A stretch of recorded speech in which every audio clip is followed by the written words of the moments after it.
បានអ្នកសួរខ្ញុំថាតើវិបត្តិសេដ្ឋកិច្ចឆ្នាំ2008ចាប់ផ្ដើមពីណាមនុស្សជាច្រើននឹងឆ្លើយថាចាប់ផ្ដើមពីធនាគារប៉ុន្តែការពិតវាចាប់ផ្ដើមពីទីផ្សារអចលនទ្រព្យនៅចន្លោះឆ្នាំ2000ដល់2006តម្លៃផ្ទះនៅអាមេរិកកើនឡើងជារៀងរាល់ឆ្នាំមនុស្សជាច្រើនជឿថាផ្ទះនឹងឡើងថ្លៃរហូតនៅក្នុងសេដ្ឋកិច្ចគេហៅបាតុភូតនេះថា housing bubble ឬពស់អចលនទ្រព្យពាក្យ bubble មានន័យថាតម្លៃឡើងលឿនជាងតម្លៃពិតដោយសារការរំពឹងទុកមិនមែនដោយសារតម្រូវការពិតប្រាកដមេរៀនទី1គឺនៅពេលមនុស្សទិញទ្រព្យសម្បត្តិដោយសារគិតថាវានឹងឡើងថ្លៃជានិច្ចនោះហានិភ័យកំពុងកើនឡើងហើយ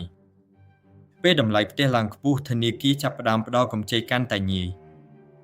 សូម្បីតែមនុស្សដែលមានចំណូលទាបឬប្រវត្តិអន្ទានមិនល្អក៏អាចខ្ចីលុយទិញផ្ទះបាននៅក្នុងវិស័យហិរញ្ញវត្ថុគេហៅកម្ចីប្រភេទនេះថា subprime mortgage subprime មានន័យថាអ្នកខ្ចីមានហានិភ័យខ្ពស់ជាងធម្មតានិយាយសាមញ្ញគឺធនាគារកំពុងឲ្យលុយទៅមនុស្សដែលអាចនឹងមិនមានសមត្ថភាពសងនៅពេលអនាគតបញ្ហាមិនមែនមកពីមនុស្សខ្ចីលុយទេបញ្ហាគឺប្រព័ន្ធទាំងមូលចាប់ផ្ដើមមើលរំលងហានិភ័យនៅឆ្នាំ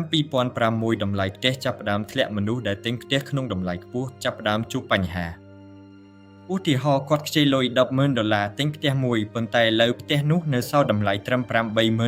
$80,000នៅក្នុងហិរញ្ញវត្ថុគេហៅស្ថានភាពនេះថា negative equity នោះមានន័យថាបំណុលច្រើនជាងតម្លៃទ្រព្យសម្បត្តិនៅពេលមនុស្សឃើញថាផ្ទះរបស់ខ្លួនមានតម្លៃទាបជាងបំណុលពួកគេជាច្រើនសម្រេចចិត្តឈប់សងបំណុល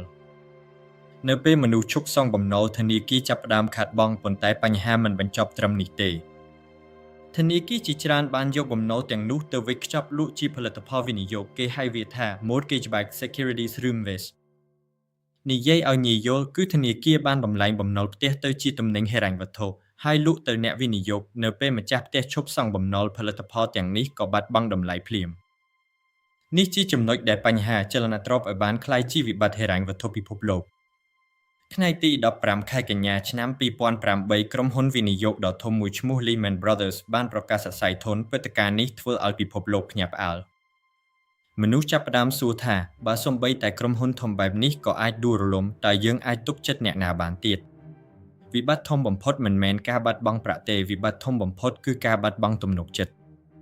នៅពេលនោះធនាគារកណ្ដាលអាមេរិកដឹកនាំដោយ Ben Bernanke បានធ្វើការសម្រេចចិត្តដ៏ក្លាហានពួកគេកាត់បន្ថយ interest rate ឬអត្រាការប្រាក់រហូតជិត0ហេតុអ្វីព្រោះពួកគេចង់ឲ្យលុយហូរចូលទីផ្សារវិញបើការប្រាក់ទាបមនុស្សហ៊ានខ្ចីលុយវិនិយោគនិងចំណាយក្នុងវិបត្តិសាច់ប្រាក់គឺដូចជាឈាមរត់ក្នុងរាងកាយសេដ្ឋកិច្ចរដ្ឋាភិបាលអាមេរិកក៏បានចូលរួមផងដែរពួកគេបានបង្កើតកម្មវិធីឆប់ទំហំ$700 លានឆប់គឺជាការជួយសង្គ្រោះស្ថាប័នហិរញ្ញវត្ថុដែលជិតដួលរលំមនុស្សជាច្រើនរិះគន់ថាហេតុអ្វីត្រូវជួយធនាគារប៉ុន្តែរដ្ឋាភិបាលខ្លាចថាបើធនាគារដួលរលំបន្តទៀតសេដ្ឋកិច្ចទាំងមូលអាចដួលតាមពេលខ្លះរដ្ឋាភិបាលត្រូវជ្រើសរើសរវាងជម្រើសមិនល្អនិងជម្រើសដែលអាក្រក់ជាង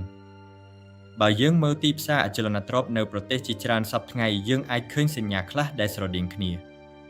អ្នកទិញរងចាំអ្នកលក់រងចាំធនាគាររឹតបន្តឹងការផ្ដល់កម្ចីប៉ុន្តែមេរៀនសំខាន់ពីឆ្នាំ